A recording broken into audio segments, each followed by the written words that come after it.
Welcome to the Plato Paradigm, a paradigm shift in reading Plato's dialogues. Episode 210, Lysis 207, C to D. Socrates begins his conversation with the boys by talking not to both of them, but to one only, and that one is not Lysis, but Menexenus. And this is a bit strange considering what he asks him. Do they argue about their relative age? Do they disagree about their social status? Do they fight over who is more handsome? It turns out that they do, but they laugh about it.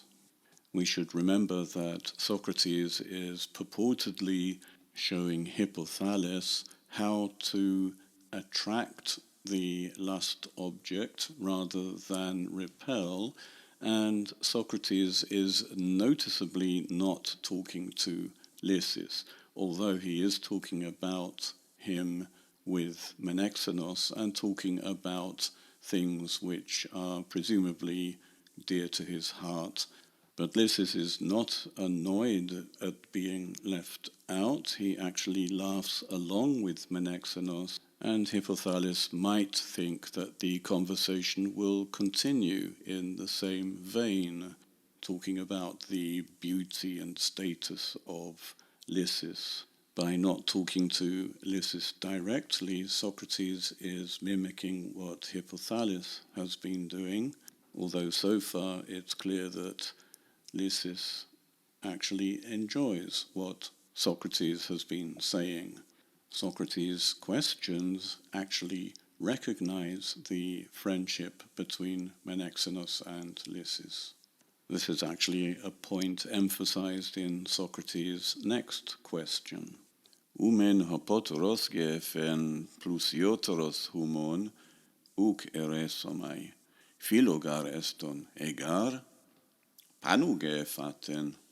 But which of you is richer? I said.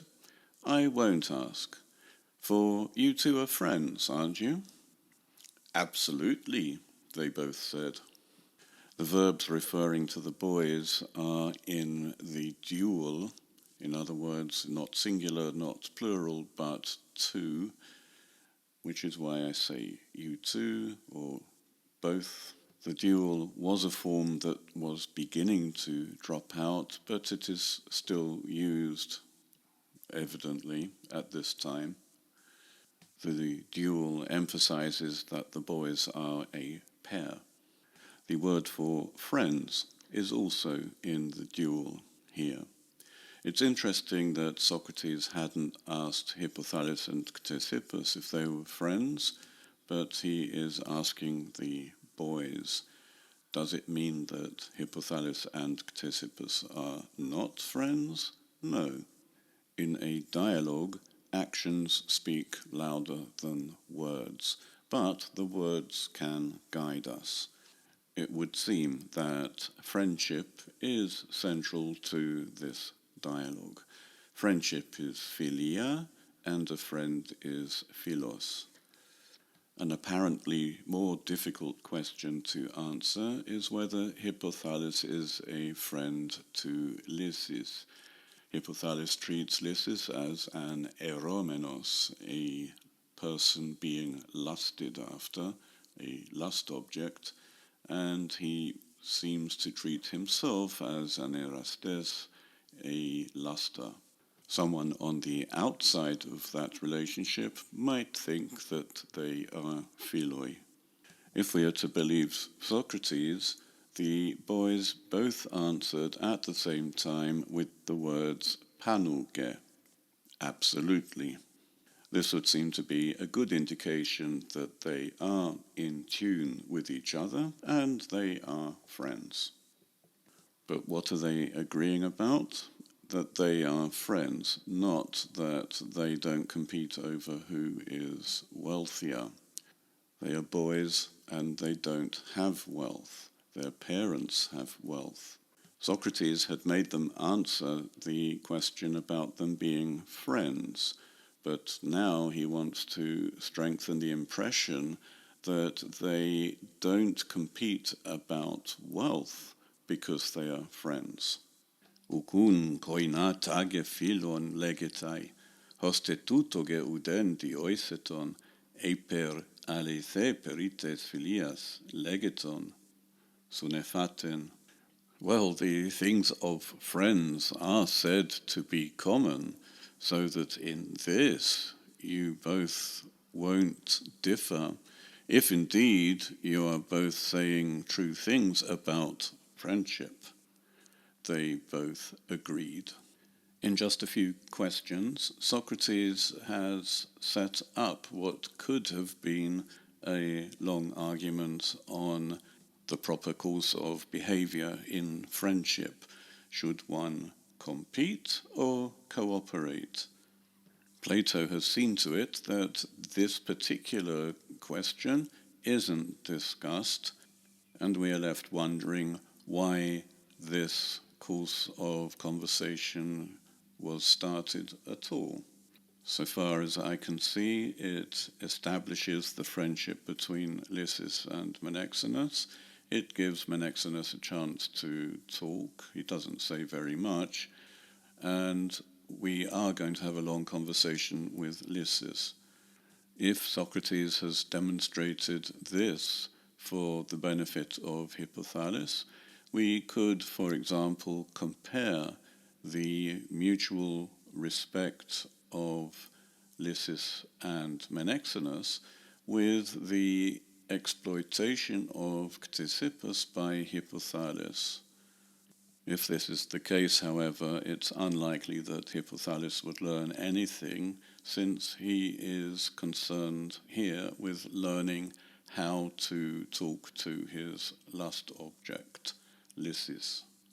I say that Plato puts an end to this line of questioning because he is the dramatist, but it is also possible that Socrates himself is the one who puts an end to this line of questioning, because he is the internal narrator of this dialogue. He is the one who decides what to tell, what not to tell, how to tell it, and he could actually lie about Menexenus having to leave the conversation. We've already seen Socrates using his editorial control by telling us some things, but explaining them in the wrong way. If there is any reason for Socrates editing the conversation that he had previously, it is for the benefit of the audience we know nothing about. Socrates is talking to someone who is obviously interested in young boys or youth, and probably not so interested in philosophy.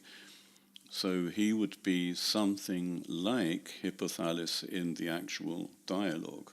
He's listening in, he thinks he's going to be taught something about how to talk to a lust object, and he is going to be badly disappointed.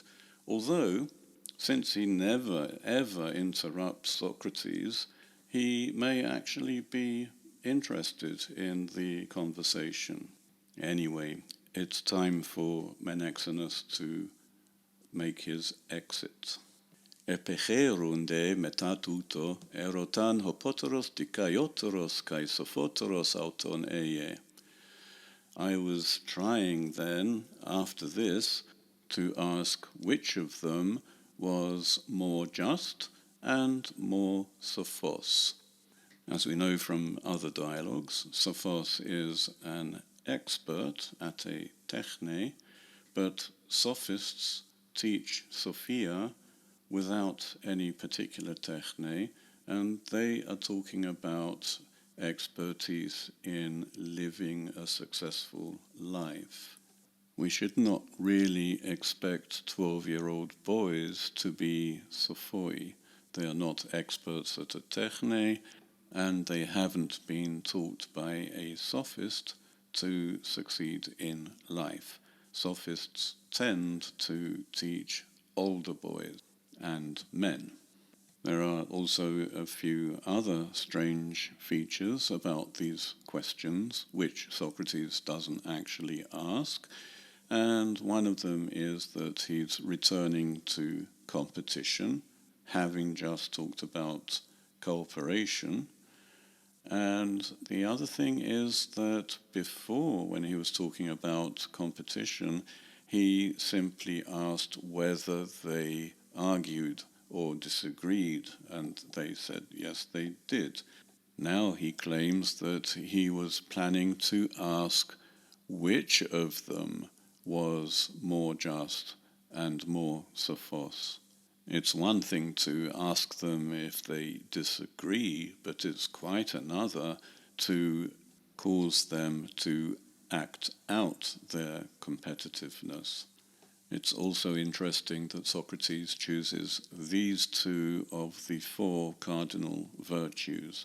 Dikaiosune is justice, Sophia is expertise or wisdom, where wisdom is expertise in living, while the other two cardinal virtues are Andrea, courage, and Sophrosune, which is sound-mindedness. Since this isn't where the conversation is going anyway, it may have been that Socrates simply wanted to indicate that he was interested in steering the conversation towards philosophy, and it didn't really matter which terms he used. Metaxiun tis proselthon an este seton Menexenon Vascon calenton paidotriben. Anyway, in the middle of this, someone approached and caused Menexenus to get up, telling him that the trainer was calling him. Edoke garmoi hieropoion tunchanen. For he seemed to me to by chance be performing a sacrifice. Who was performing a sacrifice?